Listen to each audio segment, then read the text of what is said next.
Mesdames et messieurs, bienvenue dans ce programme sur la Voix de l'Amérique. Aujourd'hui, nous recevons Aman Mana. Aman Mana, il est journaliste qui est venu du Cameroun.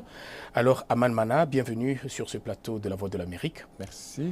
La première question, vous venez de publier aux éditions du Chabel, le livre intitulé « J'aime l'odeur de l'encre au petit matin sur le papier ». 35 années de journalisme au Cameroun. Pourquoi c'est intitulé et pourquoi avez-vous même choisi cette édition? Oui, disons que j'aime l'odeur de l'encre sur le papier au petit matin. Ça correspond à la manière dont le journalisme est venu à moi. C'est-à-dire que j'ai été surtout un fondateur, un créateur de journaux. Et de la manière, physiquement, j'ai toujours été souvent le matin à l'imprimerie pour que mes journaux sortent, pour les porter moi-même. Donc, d'un bout à l'autre de la chaîne, j'ai toujours fait ça.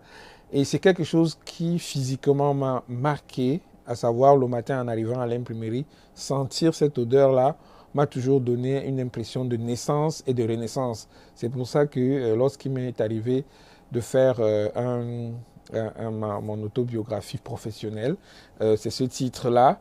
C'est ce titre-là qui m'est venu à l'esprit. Bon, maintenant, je ne veux pas faire Francis Ford Coppola, la fameuse réplique dans Apocalypse Now, le colonel qui descend et dit « J'aime l'odeur du napalm au petit matin ». Bon, mais ça n'a rien à voir.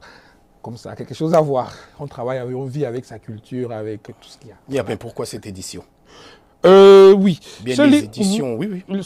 Le livre. Les éditions du Chabel. Pourquoi avez-vous choisi cette édition? Ah, merci. Les éditions du Chabel, c'est ma maison d'édition aussi. Yes. C'est ma maison d'édition. Vous avez choisi votre propre maison d'édition? Oui, parce que à tout seigneur, tout honneur. Ok. Et alors, dans cet ouvrage de 408 ou 409 pages, vous faites pratiquement, si vous voulez, votre biographie des 35 années de journalisme au Cameroun. Pourquoi maintenant vous trouvez qu'il était temps de pouvoir parler de votre histoire? Je pense d'abord, il n'y a pas un temps pour parler d'une histoire.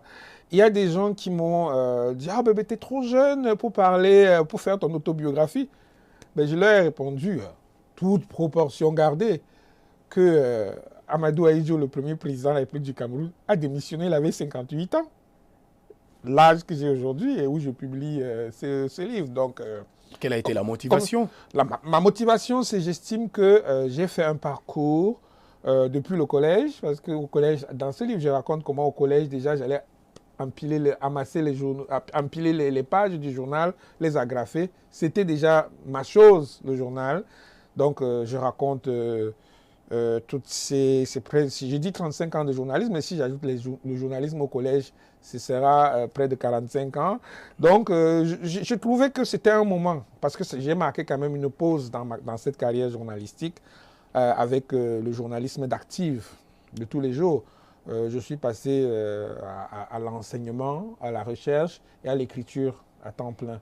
Yes. Parce que quand nous avons lu le livre, nous avons vu que vous avez même étudié l'histoire et la géographie, mais comment vous avez parachuté dans le journalisme?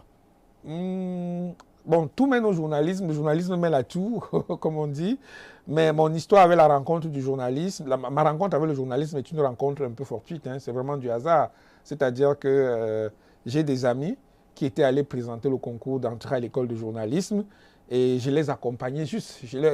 On avait vraiment une bande de copains. On a dit, bon, écoutez, on va aller, je vous accompagne, mais ce n'est pas mon truc. On a dit non, on y va, on est parti. Mais je crois qu'on était 3 ou 4, curieusement, c'est moi qui ai été reçu. J'étais le seul à être reçu. Donc, mais quand je suis entré en journalisme, j'ai appris à découvrir ce métier, à l'aimer.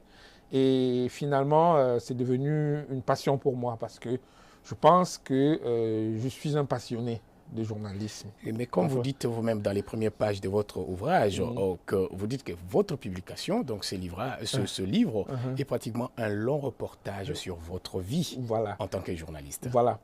Oui, c'est un long reportage techniquement. Parce que vous allez voir, les outils que j'utilise, c'est les outils du reportage. Hein. Les couleurs, les odeurs, la vie de tous les jours, les propos des gens. J'ouvre les guillemets. J'ai même ajouté des photos pour que les gens voient, les gens sentent que les gens touchent ce que moi j'ai touché. C'est ce partage-là que je fais. Bon, dans la façon moderne de dire actuellement, on parle de storytelling. Bon, Mais ça prouve que vous aviez vraiment la vocation de devenir journaliste. Mais qu'est-ce qui a, oui, bien sûr, mais qu'est-ce qui a marqué votre carrière selon vous? Alors, beaucoup de choses. Il y a les choses publiques, mais il y a des choses qui sont moins connues, et je les raconte dans ce livre. Mais je pense que cette carrière de journaliste, ce qui a marqué cette carrière de journaliste, c'est un ensemble de ruptures que j'ai faites à chaque moment donné. C'est-à-dire que j'étais journaliste à Cameroun Tribune, le quotidien d'État, le quotidien le plus important. Et j'ai coupé, j'ai fait une rupture. J'ai fait cette rupture-là. J'ai un choix de rupture. Le deuxième choix de rupture, c'est quand je suis allé, j'ai fait l'aventure de mutation, j'ai créé le journal avec d'autres personnes à qui je rends hommage aujourd'hui. On a fait équipe ensemble pendant 11 ans. Au moment où les choses étaient vraiment au sommet, j'ai encore fait une rupture. Parce que vous y êtes, d'ailleurs, pourquoi avez-vous quitté ce journal, Les Mutations? Bon, moi je pense, et je vais d'abord raconter, c'est une histoire d'abord d'amis, de copains, entre plusieurs copains, des amis qu'on a réunis, qui se sont réunis, et qui avec, j'allais dire, le parrainage d'un ensemble de personnes.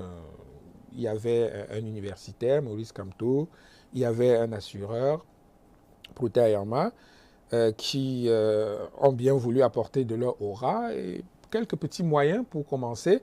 Et nous avons commencé, nos amis et moi, et on a porté cette aventure loin parce que nous avons brisé un certain nombre de codes. Et le premier des codes qu'on a brisé, on nous disait toujours qu'on ne peut pas faire de quotidien privé au Cameroun. En février 2022, nous avons brisé ce signe indien. On a réussi à faire ce quotidien-là. D'autres expériences. Donc, on a fait ce quotidien. On a fait un journal, un mensuel très, très important en termes de recherche, de qualité journalistique, les cahiers de mutation. Une bonne partie de l'histoire de ce pays est dans les cahiers de mutation. On a fait un joli hebdomadaire People Situation qui a fait son temps, qui a vécu, qui a donné le là en matière de culture, qui a été qui a même brisé les chaînes de la question de la perception de l'homosexualité au Cameroun, parce que nous avons publié pour la première, les homosexuels ont témoigné, nous avons eu le courage, dans une société qui est quand même dure sur l'homosexualité, nous avons eu le courage de publier les premiers homosexuels qui faisaient leur coming out. Nous avons, avec ce journal, atteint un certain niveau. Et puis même sur le plan économique, c'était une entreprise importante. Et une fois de plus, j'ai fait la rupture. Mais après 11 ans pratiquement. Après 11 ans et tous ces succès. Mais pourquoi? Bon, je pense que dans notre association, je pense qu'il y a eu quelque chose. Je pense qu'en termes de management, c'est une crise de croissance. C'était une crise de croissance. Une crise de croissance sur laquelle nous tous n'avons pas anticipé. C'est-à-dire que ceux qui parmi nous avaient peut-être un peu plus de vision sur les questions de management, ils auraient pu anticiper sur cette crise, de développement, cette crise de croissance. Peut-être moi aussi, qui pilotais l'affaire, bon, j'avais le nez sur le guidon, peut-être que je ne la voyais pas venir, sinon je réglais autrement. Donc, on a parvenu à un clash, un malheureux clash, un clash qui était violent, malheureusement, et un clash dans lequel chacun essayait de sauver juste son ego. Voilà. Et finalement, bon, ce qui est arrivé, qui n'est pas une mauvaise chose. Hein. Yeah, parce que maintenant que ce n'est pas une mauvaise chose parce que c'est comme ça que les sociétés évoluent, c'est comme ça que les choses se font. Il n'y a pas de problème. C'est pour que le grain, comme c'est écrit même dans la Bible, pour que si le grain ne meurt, il ne peut pas avoir, si le grain ne meurt, ça peut pas porter jamais, du fruit. Voilà. Mais maintenant que vous avez quitté les mutations, je ne sais pas... Je suis allé créer le jour après. Oui, vous avez créé le jour après. Un autre quotidien aussi. Nous allons en parler. Voilà. Mais maintenant que vous évoluez ici aux États-Unis, et de loin vous regardez la presse camerounaise dans son ensemble, et même les mutations d'où vous êtes venu, quel est le regard que vous avez? Alors, j'ai un regard assez... je suis gêné parce que la presse ne joue pas pleinement son rôle d'information, son rôle de formation, son rôle de formation et d'éducation, et même à la fin, son rôle de reliance sociale. Non, la presse ne le joue pas pleinement. Pour une raison simple, le climat politique, me semble-t-il, a, parce qu'il a installé une forme de chape de plomb. Ça veut dire quoi? Une chape de plomb, à savoir, la chape de plomb, c'est comme ce studio dans lequel nous sommes. C'est-à-dire que... Vous voulez dire que la presse est muselée? Oui, bien sûr, la presse est muselée. La presse est muselée. La presse est muselée de plusieurs manières différentes. La presse est muselée d'abord, par l'empêchement de son essor économique. Deuxièmement, la presse est muselée par un ensemble d'intimidation, de lois et règlements qui font que si on ne veut pas que tu dises quelque chose, tu ne le diras pas de toutes les façons. Vous voyez? Mais maintenant, ça veut dire que la presse au Cameroun maintenant a une vie ou non? La presse continue à évoluer. La presse qui est alignée, il y a la liberté d'expression? La presse qui est alignée sur les points de vue du pouvoir a les moyens de respirer et pour dire ce qui est bon à être entendu. Mais la presse qui ne dit pas ce qui est bon à être entendu par les tenants du pouvoir a un ensemble de difficultés qui vont des difficultés économiques et logistiques aux difficultés politiques. Alors, aux difficultés politiques. Parlons aussi du journal Le Jour que vous avez créé juste après l'imitation. Ça existe jusqu'à présent? Bien sûr. Quelle est la santé de ce journal et comment est-ce qu'il travaille, il fonctionne dans cet environnement-là? Alors, c'est très difficile. C'est très difficile. Le Jour aujourd'hui suivi grâce au dévouement de ces hommes. C'est-à-dire qu'il y a des hommes qui ont choisi ce journal comme mode de survie professionnelle et même existentielle. Et c'est pour cela que ce journal suivi, ce journal, je rends vraiment hommage aux hommes qui continuent à le piloter, qui le pilotent. C'est un journal qui survit grâce à la foi de ces hommes en leur envie de se battre pour qu'ils ne meurent pas. Ça, sinon, le contexte est tellement difficile. Pourquoi vous ne voulez pas vous aligner comme les autres, si je peux dire ça comme ça? Non, je pense que j'ai une conception du journalisme qui est une conception... on va me taxer peut-être d'être un rêveur, mais il faut rêver. Il faut rêver pour notre métier, parce que notre métier, c'est un métier il faut défendre la veuve et l'orphelin. Comment on peut être un journaliste et supporter l'injustice, et taire l'injustice? Ce n'est pas possible. Et taire la vérité. Ouais, il faut dire la vérité, quoi qu'il nous en coûte. Il nous en a coûté notre capacité économique notre capacité à survivre économiquement, à prospérer. Il nous a coûté notre liberté, il nous a coûté notre sécurité, mais nous continuons à le faire et nous continuerons à le faire. Vous dites dans le premier chapitre de votre ouvrage que le journalisme n'a pas été votre passion dès le départ. Ben, moi, je suis surpris. Mais comment avez-vous accumulé autant d'expérience aujourd'hui? Et même, vous avez une carrière élogieuse, si je peux dire ça comme ça. Comment vous partagez votre expérience aujourd'hui avec la jeunesse? Alors, voilà, oui, bon, disons que sur la question de la passion, je veux dire aussi que pour qu'un enfant soit passionné par un métier, il faut qu'il soit même exposé à cela, qu'il ait des personnalités inspirationnelles. Ce n'est pas ce type de personnage. Ce type de personnage n'existe pas peut-être autour de moi, dans ma famille ou tout ça. Mais je suis exposé à la presse très très tôt. Je suis exposé à la presse très très tôt parce que... nous avons vu dans votre livre, vous expliquez à partir de l'école des arts, déjà vous avez commencé à publier un certain nombre de choses. Voilà. Donc je suis exposé, donc je suis exposé très très jeune à Jeune Afrique, à Radio Cameroun, et parce que à la maison, ça fait partie des choses quotidiennes qui existent dans la maison. Hein. Donc la radio, Jeune Afrique, Cameroun Tribune, ça fait partie des choses qui sont à la maison. Donc je suis obligé un peu d'être là-dedans. Mais le personnage du journaliste n'est pas un personnage qui fait partie des gens de ma famille. Donc, c'est aussi comme ça qu'un enfant est inspiré. Et la télévision n'existe pas. Mais... Vous voulez dire que vous êtes le premier de votre famille à être, oui, journaliste? bien sûr, bien entendu. Le premier et l'unique d'ailleurs. Ah oui, c'est vrai que j'ai une fille, ma fille aînée, qui a été journaliste, mais qui a quitté le journalisme pour se diriger vers autre chose, le marketing, l'organisation des événements et tout ça. Bon, ça c'est son choix, c'est sa vie, mais elle a été formée comme journaliste, elle a exercé comme journaliste, mais elle a choisi de quitter le journalisme pour aller faire autre chose, qui est quelque chose de compréhensible aussi. Voilà. Pourquoi avez-vous quitté le Cameroun pour venir vous installer aux États-Unis? Alors, j'ai quitté le Cameroun dans un climat de très grande confusion où il y avait des assassinats en série de journalistes et où clairement je faisais partie d'un ensemble de personnes qui étaient visées dans la confusion générale et pour ne pas je sais que ce sont des moments un peu difficiles à relater, mais... Oui, bien sûr, parce que expliquez-nous le contexte. Mon plan de vie n'était pas... Mon plan A, ce n'était pas celui-ci. Mais... vous avez été forcé à quitter le pays. Mais sorti de là,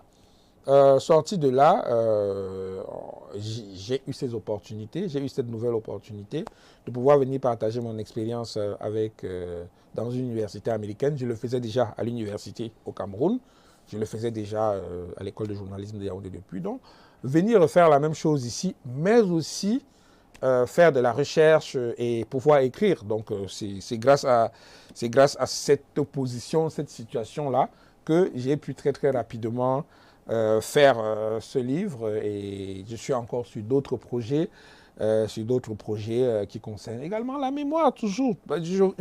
Qu'est-ce que je sais faire en dehors d'écrire? Maintenant vous enseignez aussi, n'est-ce pas? Oui, voilà, écrire. C'est très bien. Quand je dis que j'enseigne, enseigner c'est partager son expérience. Je partage mon expérience, c'est-à-dire que lorsqu'un étudiant demande à me rencontrer, il vient me rencontrer, il me dit ben oui, nous sommes dans un contexte, oui, c'est des étudiants du Mexique surtout, les étudiants d'Amérique du Sud viennent toujours dire, écoutez, nous sommes dans un contexte parce qu'il y a les mafias de la drogue, il y a ceci, il y a cela. Comment est-ce qu'on peut travailler dans un contexte où vous savez que vous avez un pistolet sur la tempe? Donc, dans ces contextes de difficulté-là, comment est-ce qu'on s'arrange pour pouvoir continuer à faire son métier? Si oui, avec la peur dans les tripes, mais à le faire quand même. Et j'ai toujours expliqué aux gens, il faut être droit. Il faut être droit. La première des règles, c'est de ne pas participer à quelque chose qui va vous mettre en difficulté plus tard. Ne pas se mettre en danger. Hein. Exactement. Mais dans votre livre, vous parlez aussi de l'affaire Martinez-Zogo. Oui. Vous pouvez un peu nous en dire un peu plus ici? C'est de ça que j'ai parlé plus ou moins tout à l'heure lorsque j'ai dit qu'il y a eu ce contexte, cet assassinat horrible de ce confrère, et où j'étais plus ou moins témoin, parce que quelques jours avant son assassinat, il s'est arrêté à mon bureau et il m'a fait part des menaces dont il était l'objet. Il m'a même dit que j'étais l'objet des mêmes menaces. Mais je ne l'ai jamais pris au sérieux, je vous assure, je ne l'ai jamais pris au sérieux parce qu'une chose pareille n'était jamais arrivée dans notre pays. Notre pays est un pays certes violent, mais on n'avait jamais eu ce niveau de violence. On a atteint l'horreur avec lui. Donc, mais quand il m'a dit ça, je lui ai dit, écoute, non, je ne pense pas qu'on ira jusque-là, on ne va pas. Mais malheureusement, il a été enlevé quelques jours plus tard, et puis ce qui devait arriver est arrivé. Bon. Maintenant, le procès, on a arrêté un ensemble de suspects. Le procès est ouvert depuis une semaine déjà, une dizaine de jours. J'espère qu'il y a la vérité qui va sortir des tribunaux. J'espère que la vérité va sortir de ce procès que nous attendons tous. Mais cette situation malheureuse de son arrestation et de son enlèvement, même de sa tuerie, ne vous a pas interpellé quelque chose? Qu'est-ce que ça a créé en vous? Ah non, mais je ne connais pas l'être humain qui peut voir... D'abord, c'est un événement qui a choqué le Cameroun. Je dis bien, le Cameroun était en état de choc pendant des semaines et des semaines après la découverte du corps de Martinez Zogo. Le Cameroun entier était en état de choc. Le pays était en état de choc. Personnellement, à mon âge, j'ai assisté, j'ai pas vu d'événement qui tétanise le pays à ce point. Le pays était tétanisé. Ça faisait peur. Ça faisait vraiment peur. Et au fur et à mesure que les révélations se faisaient, on se sentait encore plus en insécurité, puisque c'est l'outil, l'appareil d'État, les services secrets au plus haut niveau qui ont été mobilisés pour aller liquider ce garçon, avec l'intervention d'officiers supérieurs, dit-on. Et puis, aujourd'hui, il y a parmi les suspects le responsable le plus important de la police des services secrets, quand même. C'est des gens qui ont des... On apprend des choses quand ça sort, au fur et à mesure que les vérités sortent de la... Hein, on apprend des choses. On apprend que à ces services secrets, il y a une cellule spéciale média. Il y a une cellule spéciale média où chaque journaliste est fiché. Je suis convaincu que dans cette cellule spéciale média, mon dossier doit être quand même un peu... Mon dossier peut être quand même... Entre les dossiers, parmi les dossiers, mon dossier quand même peut être l'un des plus fournis. Donc je suis sûr que les gens... Donc ça veut dire quoi? Les gens sont surveillés, fichés, suivis. Donc, mais attendez, un pauvre type comme moi, on m'écrase à la minute. Quel est le crime que nous commettons en dehors de dire ce qui est en train de se passer? Donc, si dans les services secrets d'un pays, on a éprouvé la nécessité de créer une cellule spéciale média, ah ben dis donc, continuez, hein, mais souriez, vous êtes filmé, monsieur. C'est d'ailleurs sur ce plan-là, je voulais que vous puissiez lancer un message un peu au Cameroun, mais non, les gens qui sont en train de vous regarder, les autorités du pays, mais aussi même la presse qui vous regarde maintenant. Oui, je pense que ceux qui en veulent à la presse font fausse route. La presse n'est pas le problème du Cameroun. Ce n'est pas la presse qui est le problème du Cameroun. C'est ceux qui gouvernent le Cameroun qui sont le problème du Cameroun.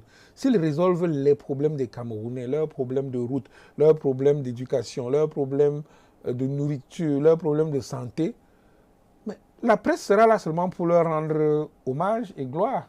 La presse va seulement dire, mais écoutez, regardez, qu'est-ce que c'est beau, qu'est-ce que ces beaux hôpitaux-là que nous avons, quelles sont ces belles routes que nous avons. La presse sera là simplement pour les accompagner. Mais à partir du moment où on n'a pas ça, ça va être compliqué. Ça va être compliqué de dire que c'est blanc lorsque c'est noir. Vous voyez? Donc, un message? Nous sommes... Oui, un message, c'est la presse camerounaise, pendant les années 90, qu'on a appelé les années de braise, sous le poids et la pression de la société civile, la presse camerounaise a fait un travail remarquable. Regardez ce que le Messager, Challenge Hebdo et les autres... la Nouvelle Expression, ce qu'ils ont fait au niveau des années 90, en termes de production des idées, en termes d'expression de ce que expression de la volonté populaire, ce qu'ils ont fait est fantastique. Et si le Cameroun a pu avancer un tant soit peu dans le domaine des libertés, c'était grâce à cette presse-là. Mais aujourd'hui, elle a été émiettée, étouffée sur tous les plans et maintenant, c'est difficile. Vous savez, on est dans une situation on est dans une situation ambivalente au Cameroun. C'est-à-dire que vous avez, grâce aux réseaux sociaux, une forme de liberté de bavarder, mais vous n'avez pas la liberté de donner votre point de vue de manière efficace. J'aime l'odeur de l'encre au petit matin sur papier, 35 années de journalisme au Cameroun. C'est l'intitulé de votre ouvrage. Où est-ce que nous pouvons retrouver cet ouvrage? Ah non, la plateforme Amazon est là. La plateforme Amazon, il suffit de taper même mon nom. La plateforme Amazon va vous ramener très très rapidement. Merci beaucoup pour l'opportunité que vous me donnez. Mais au Cameroun, il y a... au Cameroun, où moi, quand j'ai commencé dans la presse, il y avait 105 points de vente de journaux et de livres au Cameroun. Aujourd'hui, il y en a moins de 7. Donc, à Yaoundé, on peut trouver ça à la librairie des peuples noirs, qui est la librairie fondée par Mongo Betty. Heureusement que cet homme a eu la vista pour fonder cette librairie de Mongo Betty. Et à Douala, il y a la librairie professionnelle. Et bien entendu, le siège des éditions du Chabel, qui est également le siège du journal Le Jour. Ok. Aman Mana, merci beaucoup pour votre temps. Merci d'être passé sur La Voix de l'Amérique. Merci, cher confrère. Je suis très, très heureux. Okay. Merci beaucoup. Allez.